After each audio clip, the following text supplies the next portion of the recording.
자, 오늘은 세 번째 식민지 자본주의, 그러니까 말하자면 이제 일제시대 경제의 특징을 생각을 좀 해보도록 하겠습니다.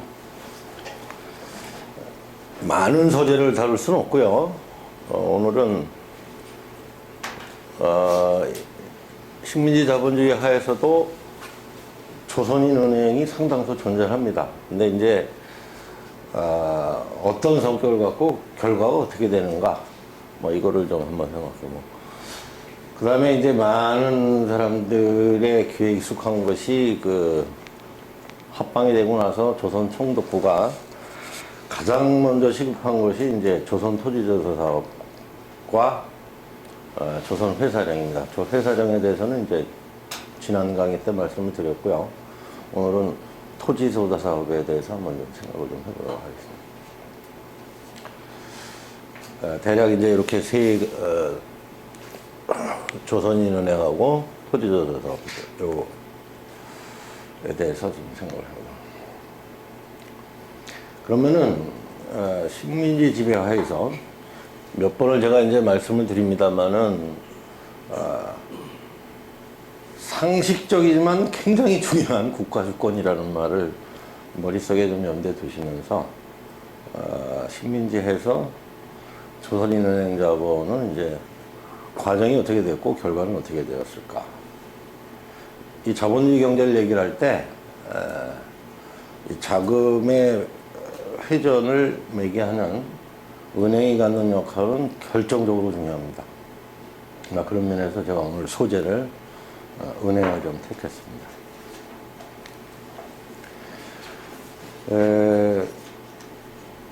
식민지 직전부터 대체로 이제 을사조약 전후로 해서부터 조선인은행 자본이 이제 그 전개 과정, 경영 과정이 어떻게 될까? 저 첫 출발은 제가 잠깐 지난 시간에 말씀을 드렸던 화폐 정리와 그로부터 비롯한 화폐 공황. 그러다가 이제 점차 조선인은행이 결국 일본인은행화 된 거예요. 여기서 일본인은행화 된다는 거는 두 가지 개념입니다. 제일 먼저는 이제 경영권을 일본 사람들이 장악하는 거. 그래서 소유권까지 이제 일본인에게 넘어가는 거예요. 이 과정, 두 범주를 이제 얘기하는 겁니다. 그래서 식민지 자본주의도 결국 자본주의 시스템으로 굴러가는 것이기 때문에 조선 사람, 한국인 가운데서도 그쪽 은행 쪽으로 눈을 뜬 사람들이 은행 자본가로서 입신해 보겠다고 하는 꿈을 가진 분들이 이제 나타나게 됩니다. 근데 그 꿈이 과연 실현 가능한 것일까? 이걸 한번 좀 생각해 봅니다. 제일 먼저 이제 우리가 현존하는 은행 가운데서 제일 역사가 오래됐다는 이제 한성은행은 지난 시간에 그 출범 과정을 잠깐 좀 말씀을 드렸습니다만, 1900년대 들어와서 이제 경영이 좀 어려워지면서 20대 나이에 이제 한상용이 한성은행을 이제 경영하게 됩니다.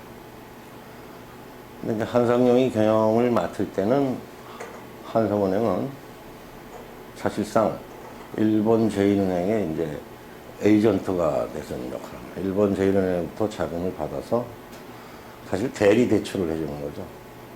그러니까 그 순간은 경영이 비교적 손쉬웠다고 볼 수가 있습니다. 자금을 이제 일본 제1은행부터 받게 되니까 다른 은행에 비해서는 이제 대출 이자율이 좀 낮게 운영할 수가 있게 됩니다.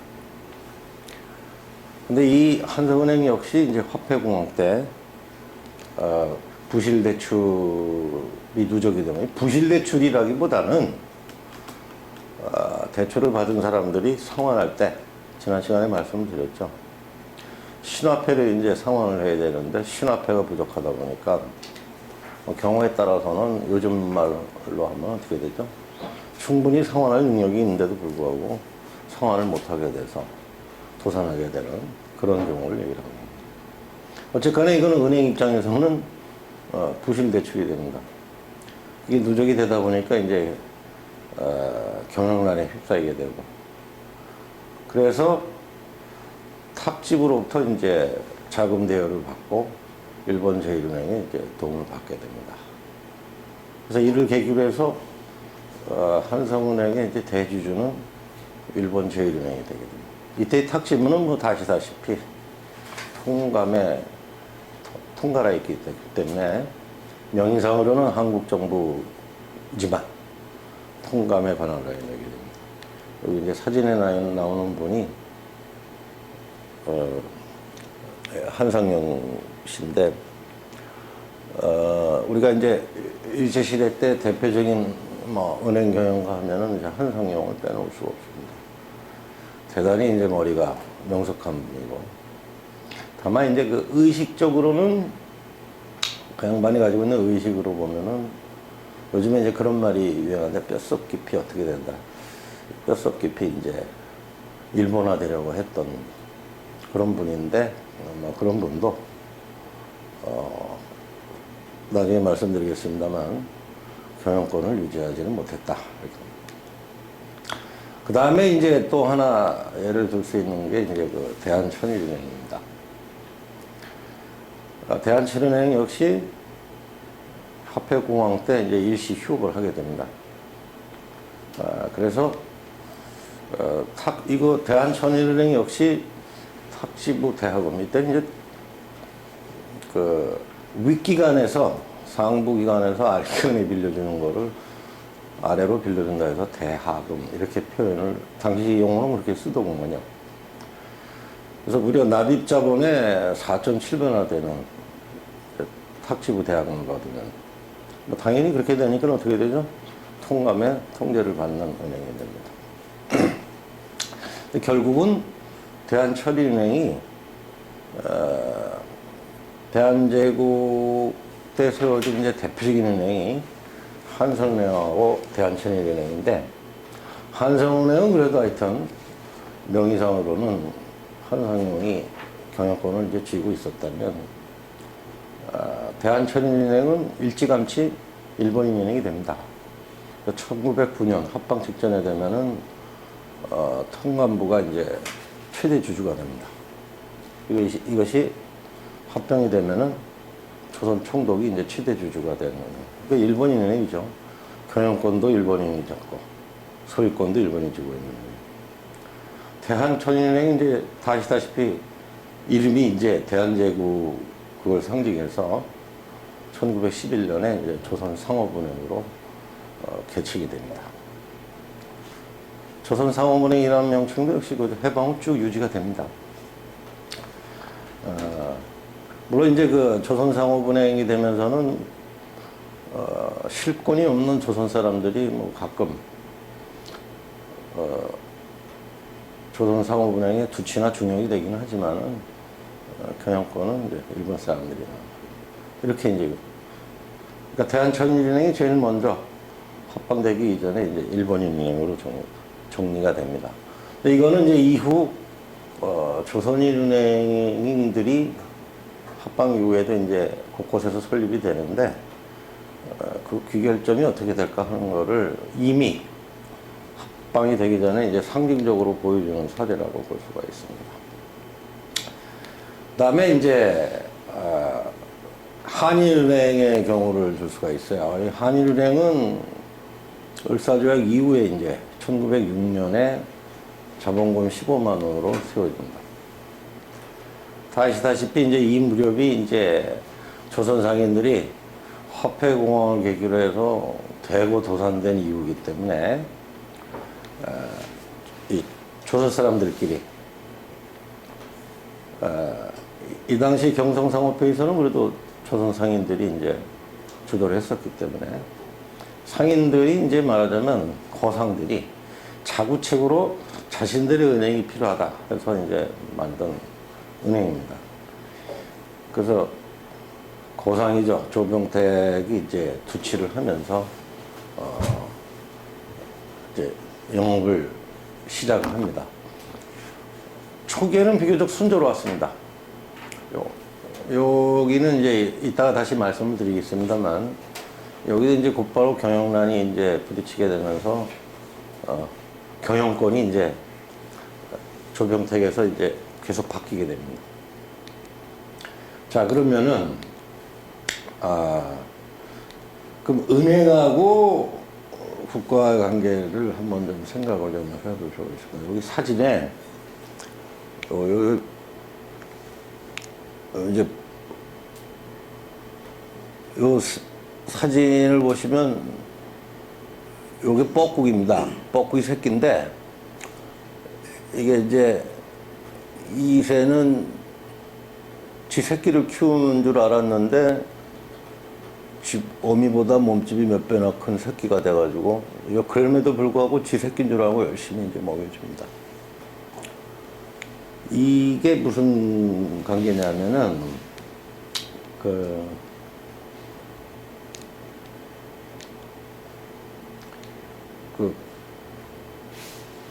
뻐꾸기 관련, 저도 이 다큐멘터리 필름을 한번 제가 본 적이 있는데, 결국은 지금 여기 뻐꾸기 새끼 요거 한 마리밖에 없는데, 여기 새끼 이제 요 어미새의 원래 새끼가 몇 마리가 있어요.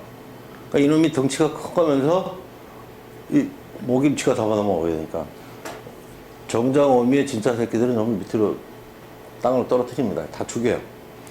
지 혼자 이제 먹고 커지면은 이제 뜨는 겁니다. 비유를 한다면은, 이 국가하고 자본주의 경제 관계라고 하는 건 어미새 새끼 관계인데, 뭐 새라고 붙일 필요는 없습니다만은 자연 상태에서는 새끼는 뭐 어미 없으면 다 죽는 거니까. 그리고 은행이라고 하는 거는 이렇게 기업이 경영을 할 수 있는 이제 환경을 조성하고 영양 공급을 이제 해주는 거. 여기서 영양 공급이라는 거는 혈액순환, 자금 흐름을 이제 매개하는 역할입니다. 그 말하자면 이제 한반도에서 일본인 조선총독부의 특수은행하고 일본인 은행이 말하자면 이제 뻐꾸기 같은 역할을 하는 겁니다. 그러니까 많은 다른 새끼가 있었지만 이제 다 없어지는 거죠. 이게 아주 상징적인 것 같아서 사진을 한번 넣어봤습니다. 요 사진이 아마 이 그림이 이 한반도에서의 식민지 자본주의 그리고 은행의 조선인 은행의 이 처해진 상황을 상징적으로 보여준다고 볼 수 있습니다. 그러면은 그 조선총독부 은행 정책의 가장 기본적인 핵심은 뭐였을까? 한번 보겠습니다. 궁극적으로는 뭐 이거 이제 금융조합 중심이라고 하는 거는 농민들에 해당되는 얘기고요. 식민지 중앙은행으로서 조선은행이 있고, 그 다음에 기업을 위한 특수은행으로서 조선식산은행이 있고, 이렇게 됩니다. 특수은행 중심으로 운행이 됩니다. 모두가 다 조선총독부가 직하를 해서 간섭을 할 수 있는 은행. 조선인은행이 1910년대를 지나는 동안 20개 정도로 늘어나긴 했습니다만, 궁극적으로는 조선인은행은 식민지 자본주의에서 굳이 있을 필요가 없다라고 하는 관념으로, 그런 의식으로 정책이 사실 진행이 됩니다. 그래서 일본을 포함해서 여타 국가에서는 좀 보기 어려운 사례인데, 이런 특수은행이 일반 상업은행 업무를 이제 겸하게 됩니다. 요 특수은행이 일반은행 업무를 겸하게 되는 결과는 뒤에 이제 다시 말씀을 좀 드리도록 하겠습니다. 은행에서 이제 특수은행이 있고, 일반은행, 보통은행이 있는데, 특수은행이라는 게 이제 뭔지 한번 좀 생각을 해봅시다. 특수은행이라고 하는 거는 이것도 이제 말하자면 이제 시장 얘기하고 똑같은 얘기인데요. 이 채산성 등의 문제 때문에 상업은행은 기본적으로 뭡니까? 대출 영업을 통해서 이윤을 확보해야 됩니다. 그 이윤 확보가 어렵거나 불가능하다 그러면 당연히 대출 안 하죠. 근데 국가 경제 전체적인 면에서 보면은 지금 이윤은 안 나지만 꼭 필요한 부분이 있습니다. 그래서 그런 부분에 그러니까 상업은행이 자금 대출을 하기 어려운 부분에 국가가 정책적 차원에서 자금 배분을 하기 위한 은행, 이게 말하자면은 특수은행입니다. 따라서 특수은행은 정부 출자로 설립되는 은행입니다. 이것이 특수은행의 금융 환경에서 특수은행에 대해서 얘기를 하는 사전적 정의입니다. 따라서 이런 특수은행에 속하는 범주는 이제 대체로 당연히 중앙은행에 있을 것이고, 국가의 중앙은행을 사설은행이 하면은 좀 여러 가지로 문제가 있겠죠. 그 다음에 중소기업이나 농민 대출을 전담하는 은행들. 그 다음에 이제 기타 각종 국책적으로 필요한 이제 특수은행들이 있을 수 있습니다. 대략 이제 이게 특수은행에 대한 이제 사전적 의미라고 한다면은, 식민지하에서 이 특수은행은 크게 보면은 이제 세 범주를 나눌 수가 있습니다. 물론 나중에 조선저축은행도 생기긴 합니다만, 조선은 식민지 중앙은행에서 조선은행이 있고, 이게 해방 후 이제 그 산업은행으로 바뀌긴 합니다만은 이제 농공은행, 식산은행이 이제 이름이 바뀌어요. 그다음에 금융조합. 이것이 식민지 하에서의 뭐 대표적인 특수은행이었다. 이렇게 이제 일단 이해를 하시면 됩니다. 그러면은 식민지 하에서 특수은행, 일반은행의 관계는 이제 어떨까? 이거를 좀 한번 좀 생각을 해보죠. 1910년대 조선총독부가 조선인 유산층들을 대상으로 해서 각지에서 은행 설립을 이제 장려합니다. 농공은행도 그런 경우라고 볼 수가 있습니다. 그래서 1910년대를 지나는 동안에 일반은행이 한 20개 정도가 이제 신설이 됩니다. 그럼 어느 정도, 이게 이때 일반은행 규모라는 게 어느 정도냐고 보면은, 1912년에 이제 은행령이 만들어지는데, 은행령 내에는 이런 최저 자본금 규정은 없습니다만은, 조선 총독부가 은행 설립을 허가하는 데 있어서 내부적으로 정한 규정은 30만 행입니다. 비슷한 시기에 일본은 중소은행이 대단히 많습니다. 10만 원 미만의 자본금 규모가. 근데 경제 형편이 더 어려운 조선에서 이제 30만, 이게 그만큼 진입장벽이 이제 높다는 얘기죠. 진입장벽을 높게 설정을 해놔야 통제가 편한 겁니다. 근데 이게 나중에 이제 28년에 은행령이 개정이 되는데, 이게 200만 원이 됩니다. 근데 경제 형편이 훨씬 난 일본보다 최저 자본금 규모가 2배나 됩니다. 그러면 조선 경제 전체에서 일반은행이 예금과 대출에서 차지하는 비중이 어떤가? 아주 적습니다. 최대 31%였던 경우가 있기도 합니다만, 대체로 20%대, 20%라면 20%대 이렇게 보면 됩니다. 대출 비중은 대체로 항상 이제 10%대. 자, 이렇게 이제 몇 가지 통계를 말씀드렸습니다만은,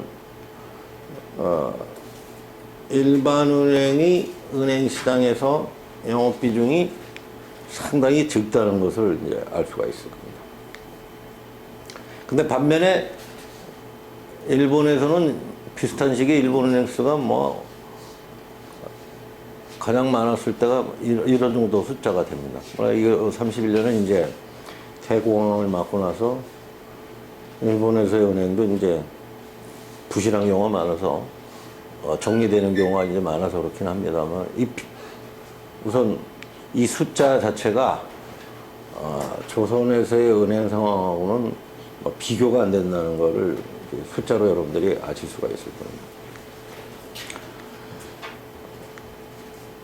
그러면은 일본하고 식민지 조선에서 이 특수은행과 일반은행의 이제 차이가 어떤 관계를 가지고 있는가? 우선 일본하고 조선에서 가장 큰 차이는 일본은 은행 시장에서 일반 은행이 중심이 됩니다. 대출과 예금에서. 조선에서는 특수은행이 은행 시장을 사실상 독점하고 있습니다. 일반 은행은 특수은행의 보조 역할을 하는 겁니다. 이게 큰 차이죠.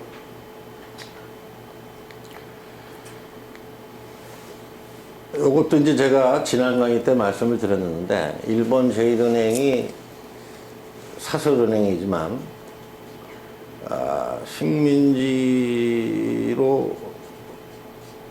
사실상 식민지로 지배를 하고 있는 한반도에서 이제 자신들이 식민지 중앙 역할을 하려고 생각을 했습니다만은, 결국 이제 통감부하고 세싸움에서 밀려서,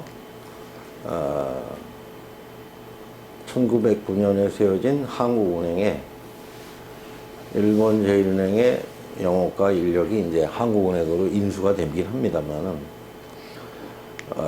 병합 전까지 일본 제1은행이 한반도 영업에서 엄청난 이익을 가져오게 됩니다. 그리고 이제 제가 그 말씀을 드렸었는데, 그렇다고 해가지고 일본이 한반도를 제국주의 단계에 걸맞게 자신들의 자금을 투자해서 경영할 만한 여력이 있었느냐? 없었습니다. 그래서 병합 전부터 각지에서 농공은행을 이제 설립하게 합니다. 뭐 한우농공은행, 무슨 호남농공은행 이렇게 해서 쭉. 근데 이게 이제 조선 사람들에게 이게 조선인은행이라고 하는 착각을 불어넣어줍니다. 그러나 경영권은 일본인이 갖고 있다. 그래서 실제로 이렇게 각지에, 말하자면 통감부나 조선총독부 입장에서는 일단 두 가지죠. 자신들의 자금 여력이 없고, 자신들의 금융 통제를 위해서 각지로 아직 손이 안 가니까, 그거를 조선 사람으로 하여금 너들 은행이라고 착각을 불어넣어줘서 열심히 자금을 모으게 합니다. 아까 제가 말씀을 드렸던 한상용도 전국 각지를 돌아다니면서 농공은행 주주들을 모읍니다. 근데 사실 농공은행 주주들을 모아서 그렇게 해서 은행이 쓰면은 한상용은 자신이 경영하는 한성은행에 이제 말하자면 경쟁자를 키워주는 건데, 하여튼 한상용도 열심히 각지를 돌아다니면서 조선인 주주들을 열심히 모을 정도로. 이런 착각은 상당수 좀 많이 가지고 있었던 것 같아요. 그 호남은행을 세웠던 그 현씨 부자도 이게 1918년에 조선식산은행으로 이제 이 농공은행이 정리되니까 사기당했다고 막 분노를 합니다. 이 뭐 노골적인 은행이 아니라 이제 사실상 일본인 은행이 되는 겁니다. 그래서 이 1920년대에 들어오게 되면 동아일보 같은 데서 언론에서 뭐라고 이걸 평가를 하냐면은, 이게 지금 조선 사람들한테 조선인은행으로 착각을 조장했다는 말이 이제 거기서 그런 비유에서 나오는데, 열심히 은행 만들어 돈을 모았더니 점잖지 못한 표현이긴 합니다만은 동아일보의 기사에 나온 표현대로는 식산은행이라고 하는 큰 아가리로 전부 들어갔다. 이렇게 표현합니다. 이 조선식산은행은 이제 이후에 식민지 경제정책을 얘기를 할 때 조선에서 빼놓을 수 없는 가장 중요한 특수은행 역할을 합니다. 오히려 사실은 한반도에서는 조선은행보다 더 역할이 훨씬 큽니다. 자, 그러면은 이렇게 제가 식민지 자본주의 하에서 은행을 좀 사례로 이제 설정해서 말씀을 드렸습니다만, 식민지 자본주의라고 하는 거는 일반적으로 얘기하는 이 자유시장 개념으로는 설명이 불가능한 겁니다.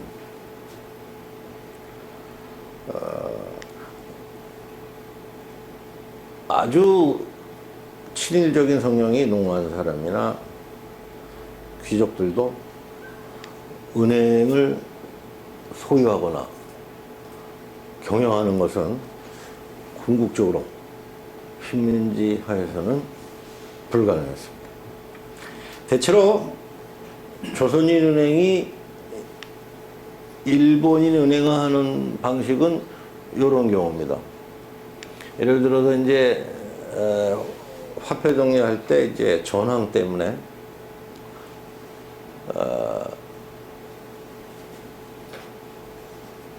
대출을 받은 사람들이 이제 부도가 나니까 다시 은행 입장에서는 이제 그게 부실 대출이 되면은 경영이 하기 어렵죠. 자기 자본금 다 까먹을 상황이 되면은. 그래서 이제 자금을 대출해 줍니다. 그래서 아까 제가 대한천인영 경우 말씀드렸듯이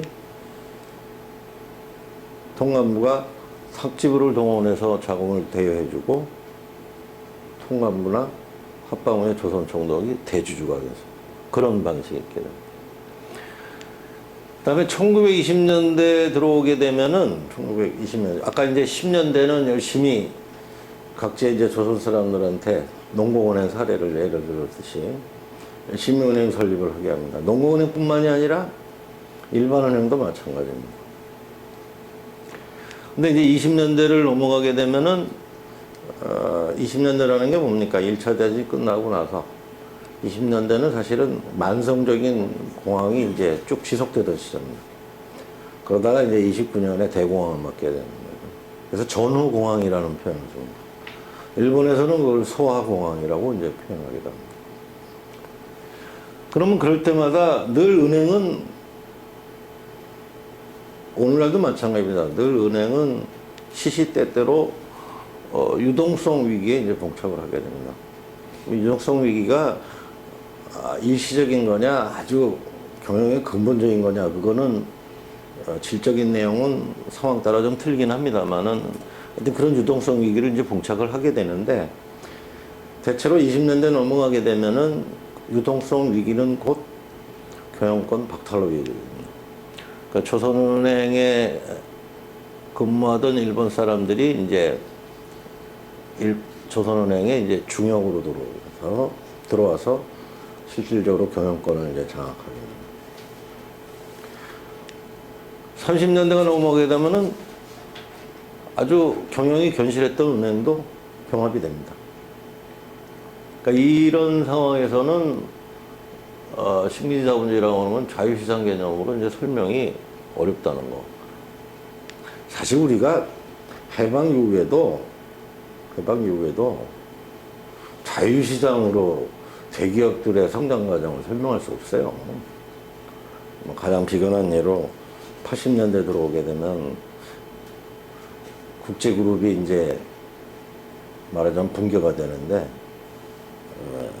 그건 대통령으로부터 진노를 샀기 때문입니다. 대통령이 진노를 샀다고 해서 은행이 대기업이 재벌이 붕괴되기는 사실 어렵습니다만은 왜냐 자금의 상당 부분을 은행에서 대출받고 있기 때문에 그래서 자유시장이라는 말을 현실과 좀 떠나서 추상적으로 논하는 거는 경제 현실을 제대로 좀 보기가 어렵다 이렇게 볼 수가 있습니다. 그처럼 이제 이런 식으로 해서 조선인은행의 이제 경영권들이 박탈되어야 하는 거예요. 그러면은 아까 제가 그 유동성 위기라고 하는 얘기를 말씀을 드렸는데,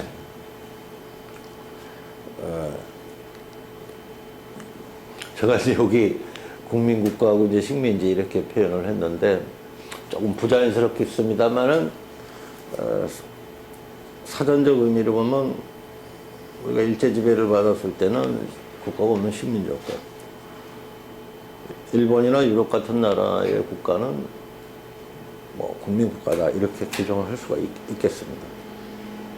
그럼 어느 은행이든지 시시때때로 유동성 위기에 이제 봉착을 하게 되는데,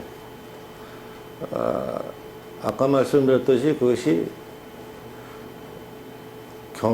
은행 경영에 있어서 근본적인 문제에서 비롯된 유동성 위기가 아니라면 국가가 개입을 합니다. 국가가 개입해도 소유권 자체가 문제가 안 되는 경우가 있고 이제 되는 경우도 있을 수 있습니다만, 대체로 일시적인 유동성 위기인 경우에는 이 유동성 위기를 진정시켜주는 이제 정도로 끝납니다. 그러나 20년대 넘어서 조선인행이 유동성 위기를 겪을 때는 경영권, 나아가서 소유권까지 박탈당하게 됩니다. 그러면 이게 왜 조선인은행의 문제를 제가 말씀을 드리냐면은, 제가 이것도 한 두어 차례 말씀을 드린 것 같은데, 기업을 경영하는 사람들은 은행하고의 상관관계가 대단히 중요합니다. 그래서 여러분들 기회도 지금 오늘날 경제에도 각 기업마다 주거래 은행이 이제 있습니다. 그러면 이 조선인 상공인들은 아주 자본 규모가 그나마 조선 사람 가운데 큰 사람들은 식산은행이나 조선은행과 거래 관계를 맺을 수 있지만, 대부분은 그런 일본 조선 총독부의 특수은행과는 거래 관계를 맺기 어려워요. 그게 말도 안 됩니다. 조선은행, 식산은행 하면 들어가면 다 일본말로 해요. 돈이 있는 사람들이 이제 통역자를 대동할 수도 있겠습니다만. 그래서 이 조선인 경제권은 각지에 있는 조선인은행하고 거래관계를 맺습니다. 그러니까 원초적으로 특수은행하고 일반은행은 이자율도 차이가 나기 때문에, 그러니까 조선경제는 특수은행이 주도하는 사회니까 이자율이 비쌈에도 불구하고 조선인은행하고 거래관계를 맺게 됩니다. 어쩌면 제가 말씀을 드렸듯이 이 시장에서, 전체 시장에서 일본인 자본이 독점하고 지배를 한다고 그래도 틈새 시장이라는 건 늘 존재를 하니까.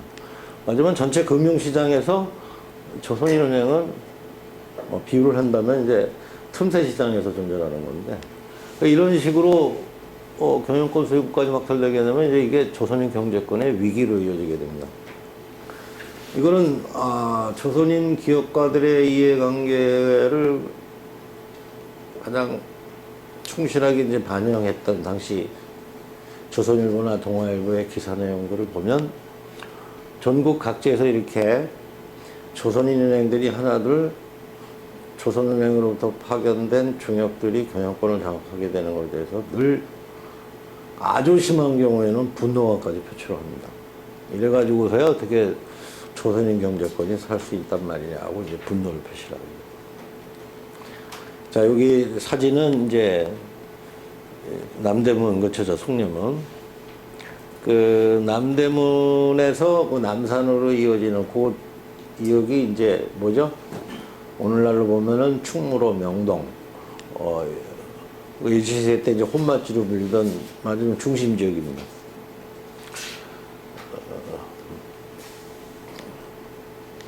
자, 그러면은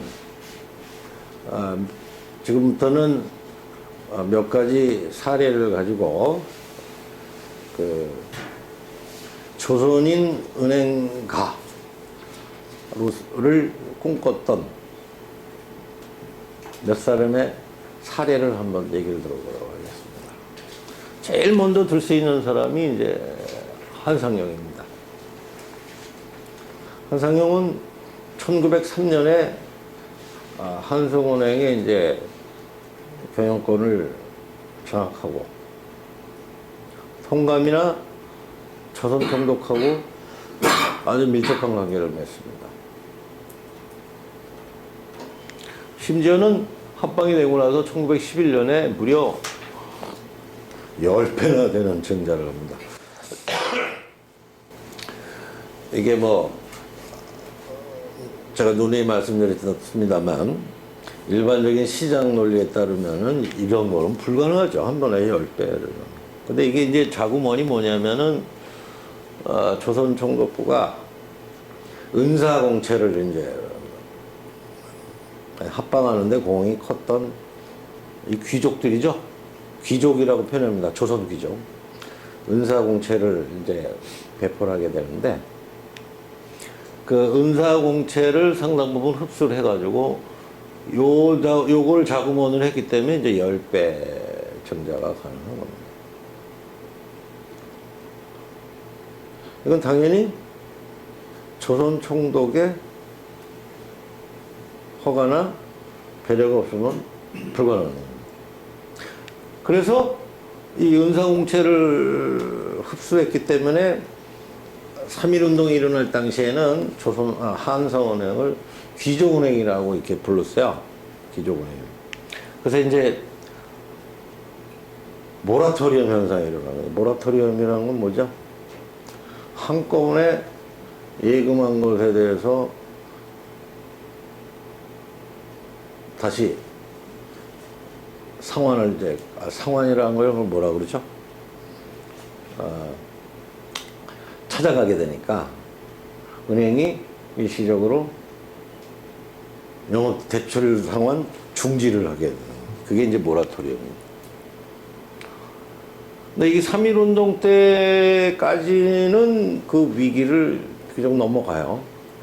한상용이 열심히 조선총독, 조선은행, 일본제일은행을 찾아다니면서 지원을 받아서 위기를 일단 넘깁니다.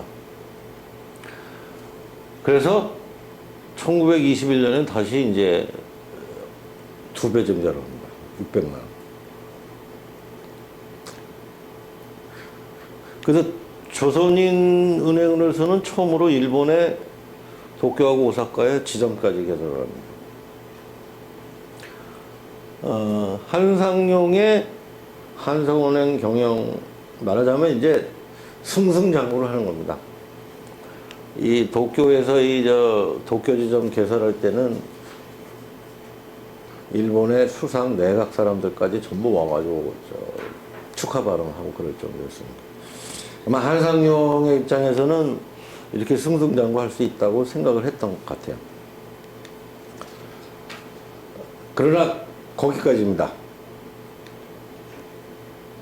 1923년에 일본에 이제 관동 대지진이 일어나게 됩니다. 이 관동 대지진 때는 뭐 조선 사람들이 한 6천여 명이나 학살당한 걸로 지금 알려져 있는, 일본 경제가 이제 위기에 또 다시 봉착을 하게 됩니다. 그래서 지진공항, 일본 말로 이제 진제공항이라고 하죠. 지진공항이라고 하는 말까지 생겨날 정도로 큰 공항에 이제 봉착을 하게 되고, 당연히 은행 경영에도 그건 여파가 미치게 됩니다. 부실대출이 일어납니다. 그리고 일본의 지진공항 때문에 일본에서 영업을 한 대출들이 부실대출이 되는 겁니다. 그래서 결국은 한상용이 그렇게 총독을 찾아다니면서 열심히 노력을 했지만 24년 8월에는 이제 정리 대상으로 규정이 됩니다. 한상용은 경영권에서 배제가 된다는 의미예요. 이후 몇 년간은 한성은행에 물론 근무를 합니다만은 권한이 상당히 축소된 상태. 그 이유는 이제 자금력은 취약한데 무리하게 일본 지정까지 개설할 수는 있는데 권력이 그걸 끝까지 뒤를 봐주느냐 하는 거는 전혀 다른 문제입니다. 한상용은 거의 가능하다고 생각을 했던 거고. 그래서 이제 지진공항 당시에 이제 부실 채권이 이거는 당시에 한성은행을 둘러싼 평가에서 전부 하나같이 얘기하는 게 이 두 가지입니다. 두 가지. 일본에서의 이 지진공항으로 이제 부실 채권이 결국 이제 일본에 지점을 설치한 게 이제 큰 요인이다. 그런 얘기죠. 그래서 24년 8월에 이제 정리 대상이 되고 26년에 조선은행 부산지점장이 한성은행에 들어와서 경영권을 전부 이제 장악을 하게 됩니다. 이때는 이제 한상용은 실권이 없는 사람입니다.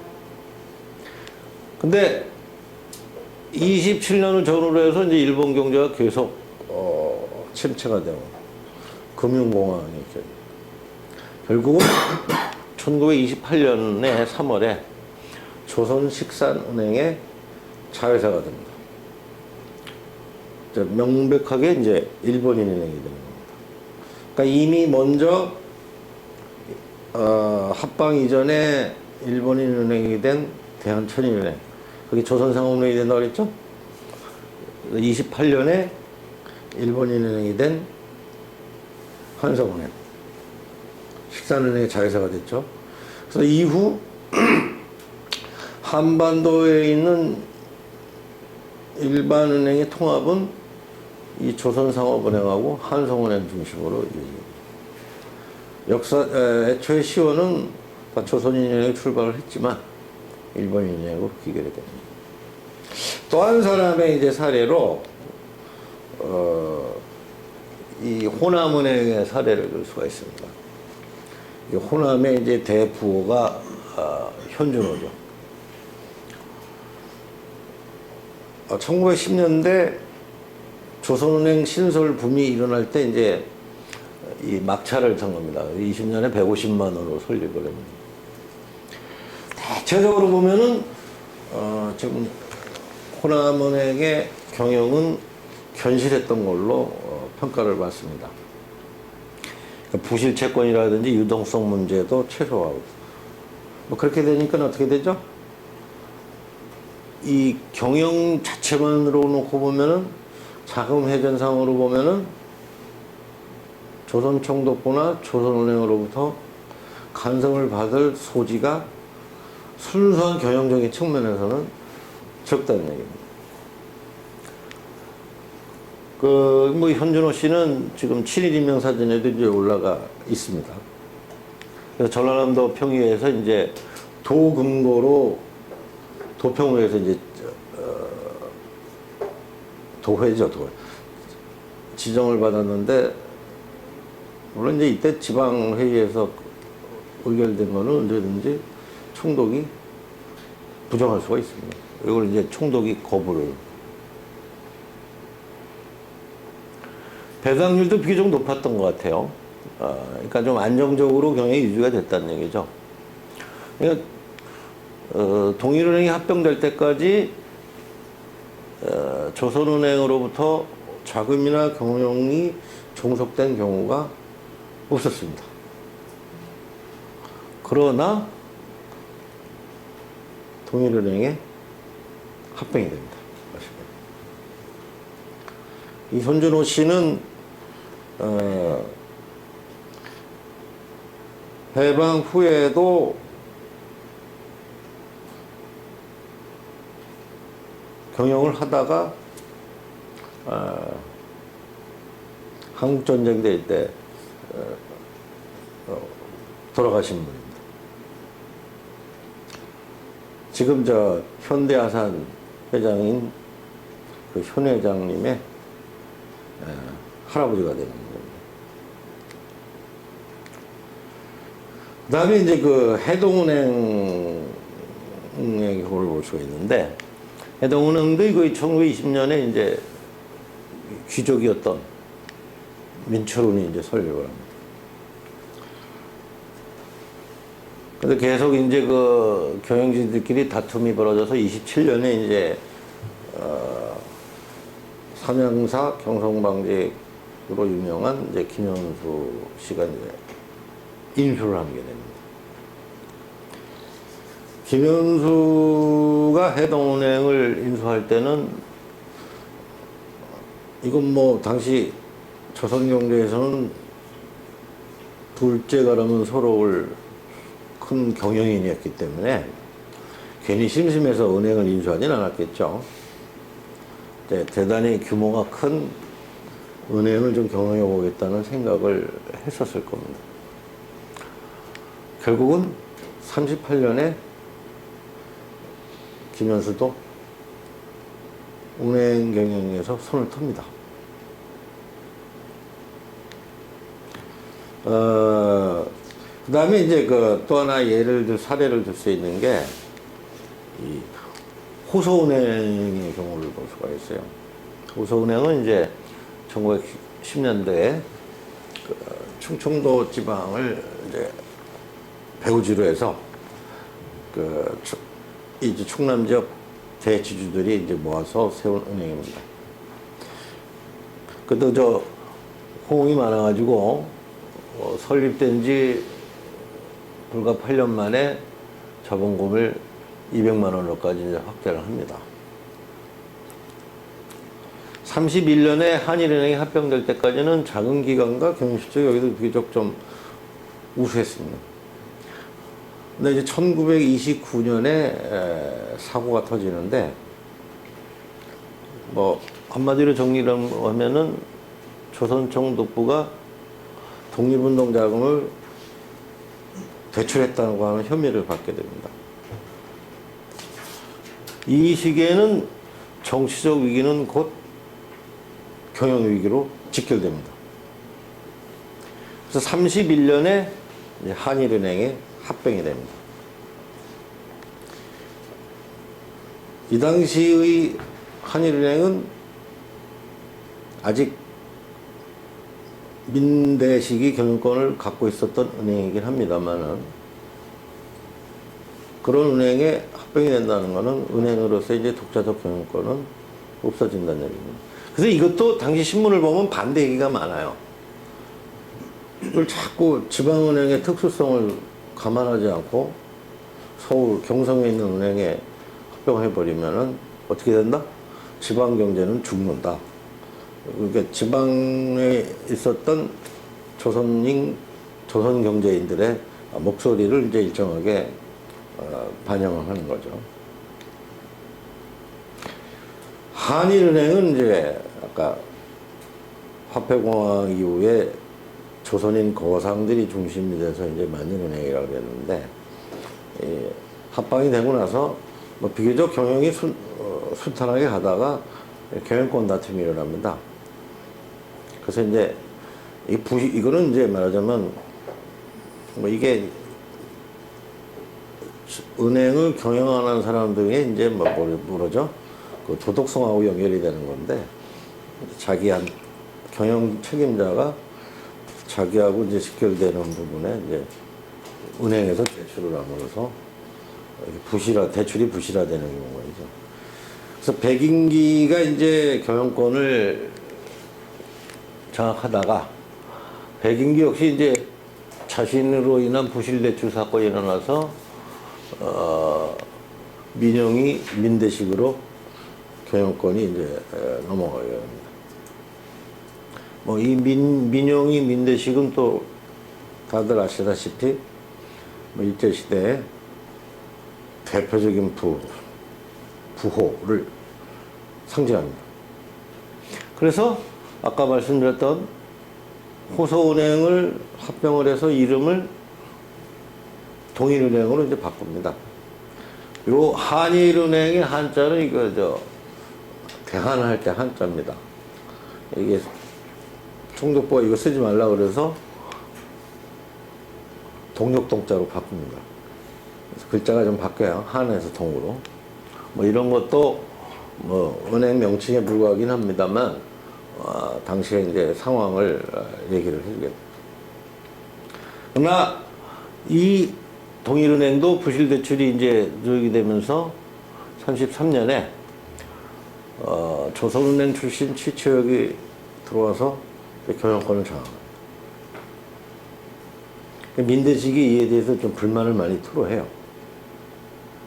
그러다가 43년에 조흥은행이 됩니다. 요 좀 잘못 썼는데요. 이 화는 필요 없는 글자입니다. 그래서 동일은행하고 이제 한성은행, 이미 일본이 은행이 되는 한성은행, 동일은행을 합쳐서 이게 조흥은행이 됩니다.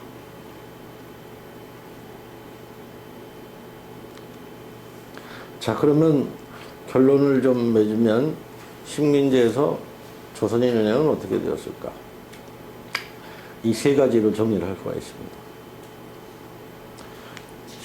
조선에서는 하여튼 특수은행이 은행시장을 장악했다. 뭐 적극적으로 치밀했던 경영권이 안정적이었던 결국은 모든 조선인은행은 일본인은행화 되었다. 뭘 비유를 하면은 새끼라고 하는 거는 어미가 없으면 종로인데 어미가 없어요. 국가가 없어요. 식민지 자본주의에서는. 그래서 새끼새는 이제 결국 죽죠. 이런 걸로 이렇게 비유가 가능하다고.